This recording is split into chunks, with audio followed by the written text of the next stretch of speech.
O relógio marca. Olha, 7 horas e 37 minutos, confirmando para você, 7h37.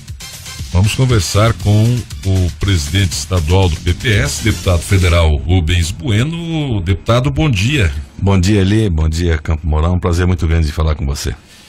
O senhor concedeu várias entrevistas, né? Não só aqui no nosso programa, mas em várias emissoras do estado do Paraná, canais de televisão, jornais, dando a entender que os dois pré-candidatos aí ao governo pelo PPS seriam o Marcelo Rangel, prefeito de Ponta Grossa, e o César Silvestre, prefeito de Guarapuava.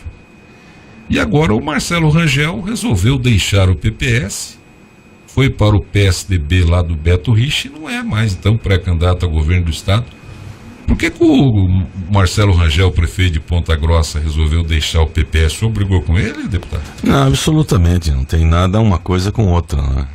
Nós tivemos uma reunião da Executiva Estadual no mês de junho, fizemos um encontro estadual com cerca de 200 lideranças do estado, prefeitos, vereadores, presidente de partido, deputados, e lá foi estabelecido, e tem um discurso do prefeito de Ponta Grossa falando nisso, da sua candidatura, da vontade de disputar a eleição, enfim.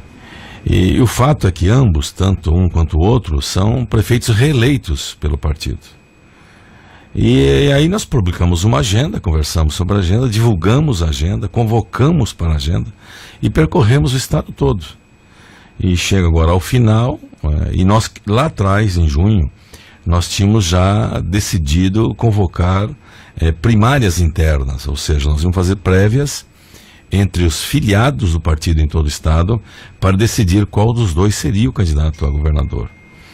E depois o prefeito de Ponta Grossa disse que não participaria das primárias no final do ano, se fosse lá para o mês de março talvez participasse, mas era muito... Enfim, nós não fizemos as primárias atendendo a sua palavra depois de ter assumido o compromisso anterior lá em junho. Então, e depois aparece a notícia que está se filiando ao PSDB. O direito dele, procurar o partido que quiser. O fato que chama a atenção é que lá atrás, no período da eleição e do prazo de filiação, havia uma intervenção no Diretório Municipal de Ponta Grossa do PPS. E essa intervenção foi feita pelo Diretório Estadual, e o Diretório Estadual entendeu que deveria haver a intervenção, e com a intervenção afastar qualquer tipo de... porque tinha deixado o partido o deputado federal Sandro Alex, seu irmão. Tinha deixado o partido. E o partido estava sendo desmontado em toda a região, inclusive em Ponta Grossa. E aí então a intervenção era para recuperar as forças e o partido voltar a ter a sua presença política em Ponta Grossa. Aí o prefeito de Ponta Grossa entrou na justiça contra o nosso ato, o ato do Diretório Estadual, e perdeu. Ao perder, ele ficou sem chão, ou seja, passado o prazo, não poderia mais ser candidato a prefeito. Não foi. Pelo PPS. E no fim, nós, atendendo, ele esteve em Curitiba, dizendo que tinha o 23 tatuado no coração, que não podia de forma alguma, que não tinha nada a ver com o irmão, que a posição dele era completamente diferente, do PPS, etc. Aquele discurso, né? Aí reunimos o partido, homologou um acordo por Ponta Grossa e ele, então, saiu candidato pelo PPS. Ganhou. E ganhou a eleição. Tivemos nosso apoio, estivemos lá no primeiro, no segundo turno, recursos do Fundo Partidário Nacional foram alocados para a sua campanha em Ponta Grossa, né? Então, eu só que estou dizendo isso porque não há nenhuma razão de alguém sair reclamando de outro. Se quer mudar de partido, mude. Mas não saia com esse tipo de discurso que não faz bem para o caráter, não faz bem para as pessoas que são honestas, para as pessoas que têm honestidade intelectual, sabe que está dizendo a verdade, diz, ou sabe que está dizendo a verdade, sabendo que não é verdade. Então, nós temos que trabalhar assim. Política não é para esse tipo de jogo, para cá e para lá. Então, eu fico muito chateado, muito triste com isso, mas vamos tocar a vida em frente. Temos um candidato a governador do Paraná, que chama-se César Silvestre Filho, prefeito de Guarapuava. Rubens, o PPS, ele é meio vítima desse tipo de situação, né? Vocês trabalham um nome e a pessoa cresce dentro do PPS, se torna um prefeito, se torna um vereador e de repente você vê lá o vereador virando a casaca. Quer dizer, eu conheço muitos que foram criados por vocês. Se não fossem vocês, eles não seriam um vereador, não seriam um prefeito. Como é que vocês convivem com isso? Porque são muitos prefeitos que fizeram isso. Nós convivemos com tranquilidade, porque nós estamos corretos na nossa afirmação partidária. Qual seja, tem manifesto, tem programa, tem estatuto, tem linha ideológica, tem pensamento, tem propostas, tem ideias, né? E tem pessoas que usam o partido como se fosse um trampolim, um joguete qualquer, usa e joga fora. E o PPS não é assim, o PPS é um partido político. Por isso que é um partido respeitado em todo o país. Aqueles que assim o fazem, e não é por razão desonesta ou não é nada disso. Estou dizendo, assim o fazem pela prática da cultura política brasileira. A cultura política brasileira é que o partido não vale nada, o que vale é o candidato. Então essa coisa você não, está aí o resultado disso tudo. Está aí o Rio de Janeiro, né, com essa coisa espantosa que aconteceu com a prisão do presidente da Assembleia, de 2 deputados e tal. A justiça julga, recurso, a justiça mantém, aí vai a Assembleia e afrouxa tudo aquilo. Então esta prática política de desrespeito ao povo, ao voto da população, é que nós não concordamos. Mas na questão aí, por exemplo, do Rio de Janeiro, não está se seguindo a Constituição, por exemplo. A Constituição brasileira é aquilo lá. Ela protege o deputado federal para que ele possa denunciar, falar o que tem que falar. Não. A Constituição garante o voto e a voz. O Sim. direito à palavra, não pode ter censura, não pode ter. Sim, isso é garantido. Isso, mas essa lei... Agora, fora isso, não é garantido ao deputado roubar. Então, não é garantido ao deputado receber propina. Então, mas ali a lei diz que tem que ser julgado pela Assembleia, né? O Supremo Tribunal Federal tomou uma decisão no caso Aécio Neves. Aliás, triste decisão do Supremo Tribunal Federal, triste, não é? Envolvendo uma figura nacional que deveria dar exemplo para a política e para aqueles que fazem política. Lamentavelmente, não foi esse o exemplo que nós imaginamos. E no caso do Rio de Janeiro, não tem nada a ver com o caso de Brasília. Tanto é verdade que vai ter desdobramento, mas o fato, ele não é o que está na lei, o fato é a decisão da Assembleia do Rio de Janeiro libertando sem comunicar a justiça da penitenciária no Rio, de Benfica, sem comunicar a justiça. Mas, quer dizer, você veja, está na Constituição mas não está ali. Que a última palavra final é da Assembleia. Não, o caso do Eduardo Cunha, o ministro Teoriza Vasque emitiu, e são casos excepcionais para afastar, para não deixar interferir no dia a dia dos trabalhos internos. Está aí o Eduardo Cunha preso até hoje. Então, uma coisa é uma coisa, outra coisa é outra coisa. Por isso, cada processo, dentro dele, você tem que ver o mérito que lá está colocado. A outra coisa é você imaginar que a Assembleia Legislativa do Rio possa fazer o que fez. Né? Ao fazer o que fez, a Assembleia do Rio deu um tapa na cara do povo brasileiro. É evidente. Pois é, então, a questão é política. Não é a filigrana jurídica então, de vírgula. Mas é aquela questão, ao mesmo tempo em que a Constituição preserva o direito de um deputado estadual federal poder fazer o seu trabalho, ela parece que também ela serve para proteger os bandidos da política, né? Então esse que é o problema, teria que ter uma mudança nisso aí. Mas aí que está, não tem nada na Constituição e nem na lei que deputado protegeria bandido, propina, né? Coisas graves, como no Rio de Janeiro. Então eu estou colocando isso porque é muito triste, né? Você vê num momento político em que nós temos saído de uma grave crise em que nos encontramos, vem o Rio de Janeiro e mais uma vez, quer dizer, o Rio de Janeiro, politicamente falando, não é exemplo para ninguém, ao contrário, é o que há de pior na política brasileira. Mas acabou com o Rio de Janeiro, né? É só ver Cabral, é só ver o que vem acontecendo de lá para cá. E a sua opinião sobre o Gilmar Mendes, que toma muitas decisões também que a população vai contra e que parece estão na lei. A decisão de um juiz, a população não vai entender, ela vai contra porque ela não entende. É porque um juiz, ao tomar uma decisão, ele toma segundo o processo que lá tem na sua mão. Não é de ouvir dizer, não é de alguém falou, não é porque mandaram um recado, nada disso, está no processo. E quando um juiz toma uma decisão, e o Gilmar Mendes, o ministro Gilmar Mendes e tantos outros tomam decisões polêmicas, às vezes, que tem que tomar, elas são dentro daquilo que está lá na Constituição, na lei, não é nada fora disso. Então ele está agindo dentro da lei. Mas é evidente, o que não pode é imaginar que o cidadão brasileiro, as pessoas, vão querer fazer justiça com a própria mão. O que é a base disso tudo é a lei. Então tem que ser julgado de acordo com a lei. Se algo está errado, mudemos a lei. Certo. Rubens, vamos falar um pouco das emendas e depois eu quero fazer algumas perguntinhas assim sobre reforma trabalhista, alguns direitos que os trabalhadores sempre tiveram, se haverá alguma mudança lá, né? Mas sobre emendas que o senhor tem apresentado em Brasília, quais são hoje essas emendas? Eu sei que tem coisa de anel viário, tem várias coisas lá que o senhor tem apresentado para a nossa Campo Mourão. O que o senhor poderia citar, ou para a região? Olha, eu de cabeça, eu não sei, não vou me lembrar agora, né? Mas é normal as emendas acontecerem neste período. Nós ainda vamos votar, eu não divulguei ainda, porque nós vamos votar ainda o orçamento, não votamos.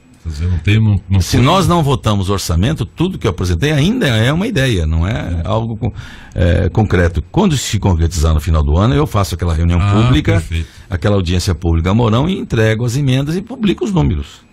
Mas então, contam as duas aí mesmo que esteja aí. Não, o anel viário é uma emenda de bancada, ou TFPR emenda, porque são emendas grandes. A emenda da Santa Casa são emendas grandes, então nós colocamos como emenda de bancada para tentar pegar um recurso maior para outras entidades filantrópicas como a Santa Casa. A UTFPR, uma emenda grande para tentar encaixar outras unidades da Universidade Tecnológica Federal do Paraná. Então, são fatos assim distintos da emenda individual parlamentar. Então tem emenda teremos, tem algumas emendas ainda, né, que não incluídas nesse orçamento de 2017 para sair? Tem, claro. Essa semana passada saiu para Quinta do Sol. Eu acho que Corubataí e Fênix. Sim, está saindo recurso, toda semana sai. Ontem mesmo nós fomos no Farol com a prefeita Ângela entregar um equipamento, um trator, para a associação lá, para a AFAPROL, que é a Associação dos Produtores de Leite do Farol. Foi até bonita a cerimônia ontem à noite. Aliás, hoje, já que o senhor falou em cerimônia, hoje é aniversário do Cascudo, né? Aniversário do prefeito Taúio Tezelli hoje. Voltando do Farol, ontem ficamos até tarde, para passar da meia-noite, para cantar os parabéns para o nosso prefeito. Ele tá 60 anos. Nossa, tá velho, hein? 60 anos, é o nosso prefeito sexagenário. Ele tá velho já, né? Não, tá jovem. Eu vou fazer 70 em maio, mas o senhor tá mais novo assim, o tal, ele tá desanimado, parece assim, não tá? Não, é o jeito dele. É o jeito dele. Jeito da madeira. Pegou a prefeitura lá bem arrumadinha, né? Então ele tá assim, mas... Isso abate muito. Eu me lembro disso que aconteceu comigo, né? Você ficar tenso dia e noite, e ele naturalmente é tenso, então isso... Mas ele não gosta de parabéns. Como é que vocês fizeram? Ele não falou assim, para com essas coisas.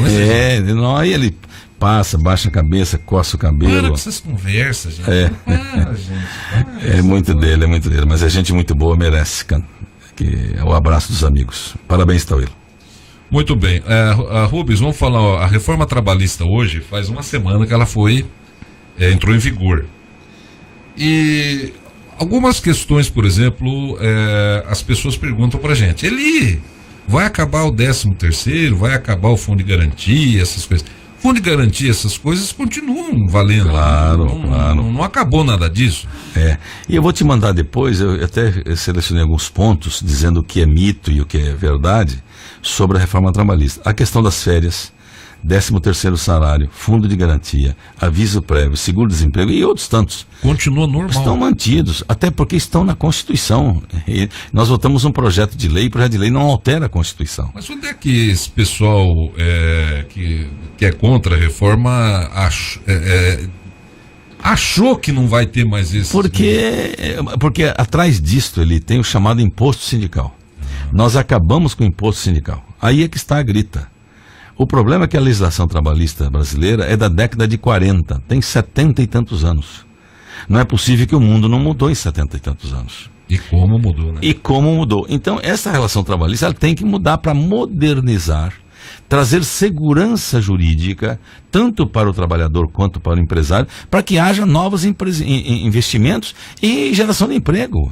Esse é o objetivo. Então, esta reforma que foi feita, foi feita com esse objetivo. E olha, o que mais? Ainda não chegamos ao ponto ideal, não. Foi feita aqui uma boa reforma, evidente, mas ainda está longe daquilo que precisaria fazer. Então, o ouvinte pode ficar tranquilo que o 13º continua, que o fundo de garantia continua, aviso prévio continua, 13º continua, férias continuam. Ah, não, que acabou a jornada de trabalho. Não é verdade, não mudou nada, continua a jornada de trabalho e vai por aí fora. Certo. Então são situações que indicam que há um discurso falacioso de um lado por causa do fim do imposto sindical. O Brasil tem quase 17 mil sindicatos. Onde existe isso no mundo? Não sei. Por causa do imposto sindical. Mas dá muito dinheiro. É evidente, são bilhões de reais colocados nas mãos de sindicatos no Brasil. A troco do quê? Aliás, eu abri o jornal hoje falando... Quer dizer, um trabalhador que trabalha desconta um dia de trabalho sem ser sindicalizado obrigatoriamente para dar dinheiro do trabalhador para os sindicatos. Tem que existir sindicatos. Eu defendo os sindicatos. Agora, tem que ser sindicatos que tenham representatividade. Por exemplo, os funcionários da CUT, que é aliada do PT, vamos dizer assim, né? Aliada... grudada ali ao Partido dos Trabalhadores, os trabalhadores da CUT, que sempre incentivou greve, por exemplo, ameaçam entrar em greve agora, por causa da reforma sindical que vai enxugar em 60% a folha de pagamento. Quer dizer, se eles estão mandando embora, precisam mandar embora o pessoal da CUT, os empregados da CUT, para enxugar 60% da folha de pagamento, significa que a maior parte mesmo do dinheiro do nosso imposto vai para pagar esse povo. Mas é evidente. Vai sair da onde o dinheiro? Se vive só do imposto sindical praticamente. A CUT até tem setores que têm sindicatos fortes ligados ao setor público e tal, ou outro tem. Mas o grosso desse dinheiro, tanto é que eles vão diminuir em 60% a folha. A folha. Por quê? Porque era dinheiro do fundo do imposto sindical. Então, agora vamos ter greve de quem incentiva a greve. É o ó do Forogodó. Que coisa, hein? Barbaridade. Vamos aqui agora mais um. Ô, deputado, e esse negócio aí de uma semana sem atividade na Câmara Federal, deputado? Mas não é bem assim, né? Quando você tem um feriado na quarta-feira e tem uma atividade como da semana anterior, de segunda a sexta, isso acontece em todos os parlamentos do mundo. Tem um esforço concentrado, você junta alguns dias e trabalha nesses dias para poder corresponder, e depois tem uma folga porque tem um feriado no meio. É o que aconteceu semana passada, esta semana. Eu mesmo fui no feriado na quarta-feira para Brasília e voltei ontem à tarde de Brasília. Ontem à tarde eu voltei. Eu estava em Brasília trabalhando. O senhor esteve lá, então? Eu estava no feriado e na quinta e na sexta trabalhando com a consultoria, com assessoria, discutindo o teto salarial. Preparando aí o esboço do relatório. Na segunda e terça-feira, dias intensos em Curitiba. Intensos. De manhã, começa às 9, vai até a noite. Terça-feira, de manhã, vai até a noite atendendo. Lá esteve o prefeito Pedro Coelho, fomos fazer trabalho. Lá esteve outro prefeito enfim, prefeitos, vereadores de São Jorge do Patrocínio, enfim, são muitos e a atividade é intensa. Então você dá o atendimento, dá atenção no meu escritório em Curitiba. Foi segunda e terça. Então a atividade E eu estou aqui ainda a trabalho. Vim ontem, fui a Farol, estou aqui ainda cumprindo um roteiro de trabalho. Mas eu acho que a grande maioria não faz isso que o senhor faz, né? Mas não é a grande maioria faz ou não faz. O problema é que o resultado daquilo que se faz enquanto representação política. E veja você, o parlamento não é para fazer leis pura e simplesmente. Claro que o objetivo dele é esse, fazer boas leis, né? E não fazer um número grande de leis. Porque isso não é uma fábrica de produzir Coca-Cola, por exemplo, né? O número aqui, a produtividade, não é isso. Lá tem que ter o bom senso do bom debate, de planejamento, discussão, para que as leis saiam boas e duradouras. Quando as leis são feitas apressadamente, essas leis duram muito pouco, ou nem pegam às vezes. Deputado Rubens Bueno, para finalizar, né? Vamos chamar o Tauílio aqui. Deixa eu ver. Vem aqui, chamar o Tauílio. Ô, prefeito, estamos no ar aqui, vem aqui um pouco. Ele não quer vir, não. Venha cá, prefeito. 60 anos não se faz todo dia. Ele não quer vir, ó. Ele é tímido. Ah, mas vou cantar o parabéns. Você tem que vir. Vem aqui, Batilane. Vamos, você cantar parabéns. Você e o Rubens aqui. Ah, mas que é isso? O Tauílio tá tímido. Tá bom? O Tauílio é tímido. Para com essas conversas, gente. Para com essas conversas. Ô Tauílio, senta ali. Vamos dar os parabéns pra você. Já deu horário. Não, falta 1 minuto. Vamos cantar assim. O senhor quer que eu cante? E ele me garantiu que estaria aqui às 7 da manhã hoje, hein? E eu vim aqui às 7 da manhã. Hoje eu sou reserva. Oi? O senhor é reserva. Hoje é reserva. Tauílio, os parabéns para o senhor pelo seu aniversário hoje, dia 18 de novembro, completando 60 anos. Não aparenta ter essa idade, igual o Rubens Bueno. Agora eu e o Batilane precisamos usar os mesmos, né, Batilane? Os mesmos cosméticos que eles usam, né? Quem vai cantar o parabéns pro Tauílio aí? Parabéns para você nessa data querida, muitas felicidades, muitos anos de vida. Pronto, Tauílio. Meio desafinado, mas saiu. Né? Ele já até ganhou um negócio para estacionar em vaga de idoso. É, já pode, né? Dos secretários. É verdade, já pode. Já pode. E aqui daí o Zap dispara, né? De tudo quanto é lado. Lado da esquerda, da direita e do meio. Olha, vocês têm o direito de me xingar do que se vocês quiserem, tá? Eu estou aqui, esse é um programa democrático, tá? Eu vou responder todos esses zaps aí. De puxa-saco, tá? Eu respondo daqui a pouco, tá? Não tem problema nenhum. Tauílio, então até sábado que vem. Até sábado, ele. Rubens, obrigado pela sua presença aqui e até a próxima. Muito obrigado, ali. Um abraço à família de Campo Mourão, o Batilane, o prefeito Tauílio, aniversariante no dia. A você, muito obrigado. O Batilane, dá um bom dia aí também. Presidente da Câmara dos Vereadores de Campo Mourão. Bom dia a todos que ouvem o Eli Rodrigues. Uma satisfação estar por aqui, acompanhado do Rubens, do Tauílio. O nosso aniversariante Você tá especial. meio com a goela. Bom dia. Corta pra goela do Batilane, corta pra mim. Olha, a goela dele está fraca. O que você andou fazendo? Eu não tomei café ainda. Eu não tomou café. Então tá jóia. Vem aí na sequência Luiz Cláudio Manhã da T. Eu volto na segunda-feira às 5 da manhã, dentro do programa do Nego em rede estadual, trazendo já as primeiras notícias da manhã para o Paraná. E às 7h15 a gente apresenta aqui o Jornal Local. Um ótimo final de semana para você.